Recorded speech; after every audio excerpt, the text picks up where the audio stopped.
My name is Hani Mulungi, and I am a model, actress, and a dancer. And I play the role of a team in La Joke, the night dancer. It's one of those films that I was not really sure how it was going to come out. When I was writing, I would just write, she dances, and then I didn't know what the dance was going to look like. So that means in the casting process, I had to make sure that I got somebody who could bring this film to life in ways that I had not imagined. Something about Tani's dances caught me. I think it's the way she moves. Her body felt fluid, like she has no bones. And once I thought she would be a perfect dancer to bring out this film. When I landed the night dancer, and as a lead role, it felt like it was it is an answered prayer, because not only is it my first lead role, it's my first real project. Someone can say it was made for me because as a horror fanatic, as a dancer, I got to express myself because I had to combine acting and dancing at the same time, which is something that I have never been able to do. Usually when I'm acting, I'm acting. When I'm modeling, it's modeling. When it's dancing, it's dancing. But this gave me the opportunity to combine both of my skills. And it was quite an interesting challenge. In a movie where there is no dialogue, the audience has to understand. They have to hear you even when you're not speaking. So my first thoughts were, how am I bringing this character to life? I've just learned how to act. I didn't feel like I'm there yet. And now I have to do the dancing. And it was both thrilling and a bit, gave me a lot of anxiety as well. But when I got down into the creativity process, it was quite a discovery journey for me. I realized that the anxiety was just from the imposter syndrome. Like, I felt like I'm not even that good. So now they've picked me. Now they expect so much.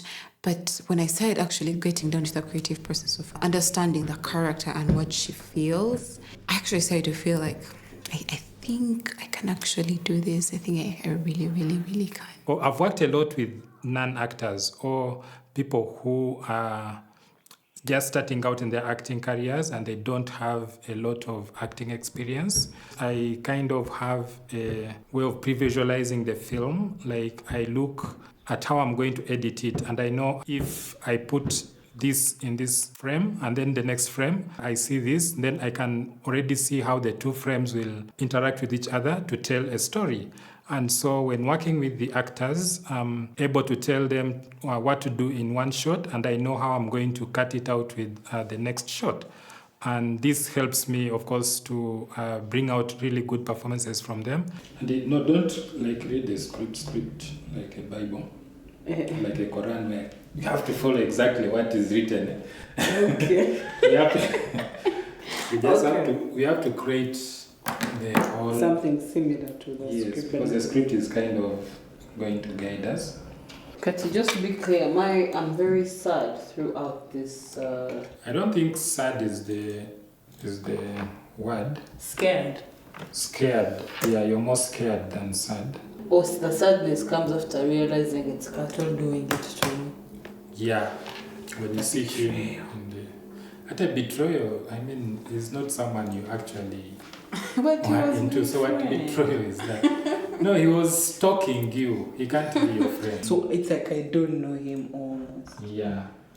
Which explains the expression of why she reacted the way she reacted when he gave her that gift the first time. Exactly. She was like, as a dancer, I decided to create my own genre because I can't say I'm particularly in Afro or hip hop or contemporary. I try to do my own blend. It's about expression and trying to create something different. I dream of creating a new form of art in dance and leaving a footprint.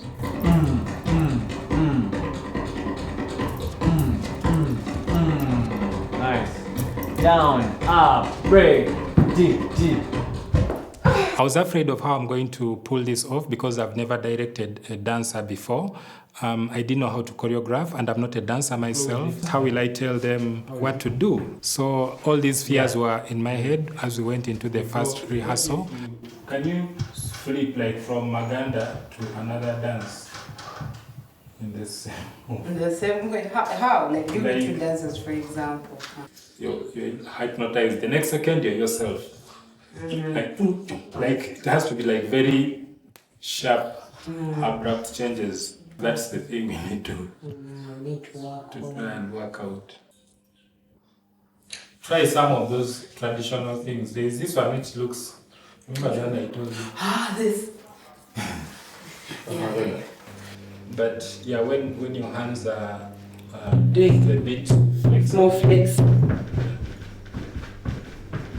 Turned out, Hani was really easy to work with. She's a horror fan and she's watched a lot of horror films, and so she already had an idea of what I was talking about. I did not have to explain things from scratch.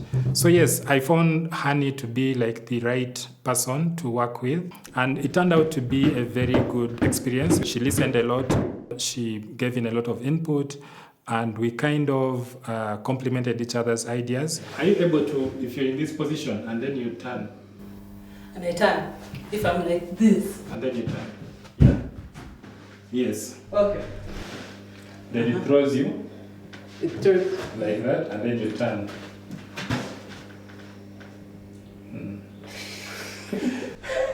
I based my inspiration on the movies that I've seen. For example, The Exorcism, where I've seen possession take control of people. So I had to find a way to express that possession and try to communicate that through dance, which is why when you watch the film, there are those bending the back, breaking the bones. Because there's no dialogue, it's majorly I had to communicate through how my body was moving. Like the way you see in those possession movies, every time the demon is about to take full control of the victim, the demon takes over the body in a very awkward form or a very awkward shape. So my awkward shape and awkward form was through that back bend. It pushed me to the edge and it brought up a potential in me that I didn't know that I had. It was really fun, really, really, really fun. So whenever you're possessed, you don't create your own dances from nowhere. It comes within the traditional dances of your region. So the night dancers also, they adopt to the traditional dances. For the part where I was fighting myself, it was a blend of traditional and contemporary. For example, the dance move where I bend backwards is contemporary.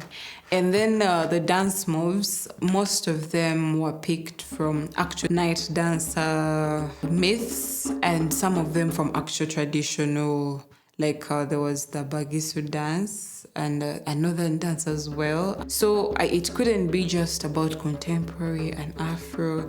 It had to have a bit of authenticity, a bit of a root. Because night dances, the story originates from here in Uganda. Oh, ready? 1, 2, 3.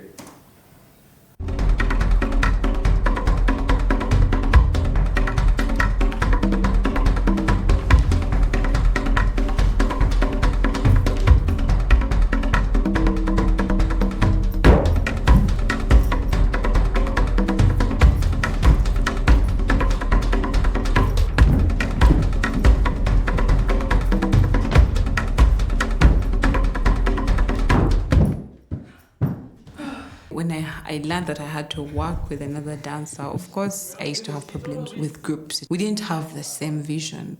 You train one move for 2 hours and then people are finally like, no, now let's remove the move and put an easier one. Because I hadn't worked with another person for about 5 years, specifically in dance. But the difference this time was Cedric is a professional dancer. He gave me so many ideas and he also helped me, let's say, tweak some moves as well. It made me realize that it wasn't about being in a group or being solo. It was just that I was in the wrong people. For me, dancing was everything, but to them, dancing was just fun. But you could tell that Cedric loves dancing as much as I love dancing. So it was easy to work with him. Because it was so easy to be like, so we do like this and do like this, and then, okay, and just 2 seconds, we have made another move. Even though we didn't really know each other before, but as dancers, we were able to communicate. Yeah. Then you come up, even look at my head. Like, I'm no longer like this. I'm now like, it's taking. Yeah. Then this move also. Oh, it puts this top hand. Like, It's taking you.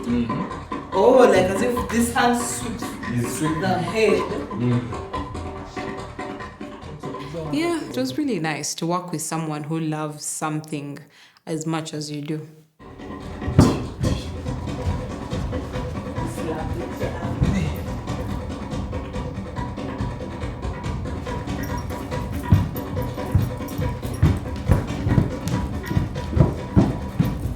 With dancing, you need to use a particular amount of energy. And if I've used this amount of energy at the beginning of the first take, I need to use it at the last take as well. So I would finish like the one shot and I feel really exhausted because I've danced one sequence 20 times.